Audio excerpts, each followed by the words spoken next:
Sa mga kalsada ng Santo Domingo, mula sa isang batang may pangarap, lumabas ang isang kwento ng lakas, tapang, at hindi matitinag na determinasyon. Si Hansel and Manuel, isang batang basketbolista na nawalan ng kaliwang braso sa isang aksidente, ay patuloy na pinapakita sa buong mundo na walang hadlang sa pangarap.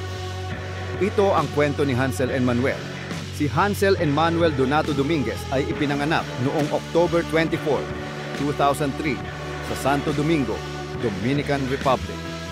Lumaki siya sa Los Mina, isang baryo kung saan puno ng pagmamahal at suporta ang kanyang pamilya. Ang kanyang ama, si Hansel Salvador Donato, ay isang dating pro basketball player, kaya't hindi nakapagtataka na nahulog ang puso ni Hansel sa basketball. Si Hansel, mula pagkabata, ay may likas na talento sa basketball. Habang ang kanyang mga kaibigan ay naglalaro ng iba't ibang laro, siya ay abala sa pagpapabuti ng kanyang dribbling at shooting skills sa kalsada. Ang kanyang mga simpleng laro sa kalsada ay nagbigay daan sa mas malaki niyang pangarap. Isang pangarap na may kinalaman sa basketball. Pero sa edad na 6, isang malupit na pagsubok ang dumating sa buhay ni Hansel. Habang naglalaro siya, isang pader ang bumagsak at tinatamaan siya, nagdulot ng matinding pinsala sa kanyang katawan. Kinailangan niyang mawalan ng kaliwang braso. Isang malupit na trahedya, ngunit si Hansel ay hindi nagpatingin. Sa halip na mawalan ng pag-asa, sinabi ni Hansel na ang trahedya ay naging isang blessing sa kanya. Dahil dito niya natutunan kung paano maging mas malakas at matatag. Sa kabila ng matinding pagsubok, hindi nagpatinag si Hansel. Sa halip na itigil ang paglalaro ng basketball, siya ay nagpatuloy at nagtrabaho ng mas doble. Habang tumatanda siya, nakatagpo siya ng mga paraan upang maglaro gamit ang isang kamay. Sa edad na 4 taons, si Hansel ay nakagawa ng isang nakakabilib na feat. Nag-dunk siya gamit lamang ang isang kamay. Ang mga ganitong moves ay agad na kumalat sa social media at ang buong mundo ay nagsimulang magbigay pansin sa batang ito mula sa Dominican Republic. Ang kanyang viral na mga video ay nakarating sa maraming basketball fans at scouts mula sa Amerika. Dahil dito, nakakuha siya ng scholarship sa Life Christian Academy sa Kissimmee, Florida. Isang malaking hakbang para kay Hansel. Isang pagkakataon upang patunayan na ang isang tao ay maaaring magtagumpay. Hindi alintana ang kanilang kalagayan. Pagdating ni Hansel sa Amerika, naharap siya sa mas matinding hamon. Hindi lang ang kultura, kundi ang antas ng laro sa college basketball ay lubhang iba. Ang mga manlalaro dito ay mga malalaking atleta at may mga taon na ng karanasan sa paglalaro sa mga high-level leagues. Subalit si Hansel ay patuloy na nagsanay araw-araw. Walang kasing dedikasyon ang ipinakita niya sa bawat araw ng training.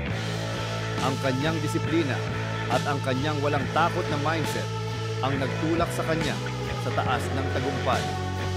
Sa kanyang senior year, nag-average siya ng 25.9 puntos, 11 rebounds, 6.9 assists, at 3.4 blocks bawat laro. Puno ng galak at pride ang kanyang pamilya at ang buong komunidad ng Santo Domingo. Sa bawat tagumpay na kanyang naabot, ang kanyang mga kahanga-hangang performances ay nagbigay daan sa kanya upang makuha ang atensyon ng mga college scouts. Sa 2021, siya ay nakakuha ng scholarship sa Northwestern State University, isang Division I school sa NCAA. Bagamat nakarating na siya sa isang mataas na antas ng college basketball, hindi pa rin naging madali ang buhay ni Hansel sa kanyang unang taon sa Northwestern State University. Ang kanyang laro ay limitado sa ilang minuto bawat laro at natutunan niyang mag-adjust sa mas matinding kompetisyon. Pero hindi siya nawalan ng pag-asa. Pinili niyang lumaban at maging mas magaling.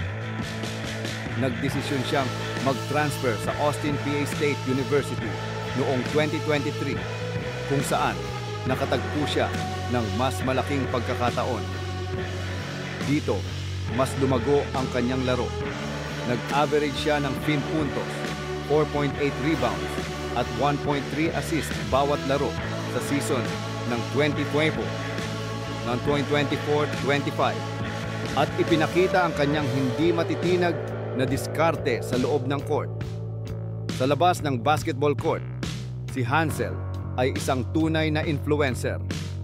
Hindi lang siya isang manlalaro, kundi isang modelo at inspirasyon sa mga kabataan sa buong mundo.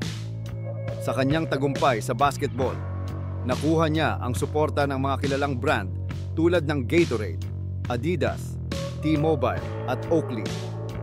Ang mga endorsement na ito ay hindi lang nagpapalawak sa kanyang pangalan, kundi nagbibigay din ng financial support sa kanyang pamilya. Si Hansel ay hindi na lang isang atleta. Siya ay naging simbolo ng pangarap at tagumpay. Si Hansel and Manuel ay hindi lang isang basketball player. Siya ay isang simbolo ng pagtitiis, tapang, at ang tunay na kahulugan ng hindi pagsuko.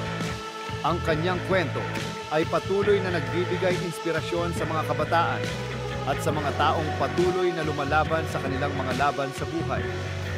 Sa bawat laban, hindi lang siya isang atleta.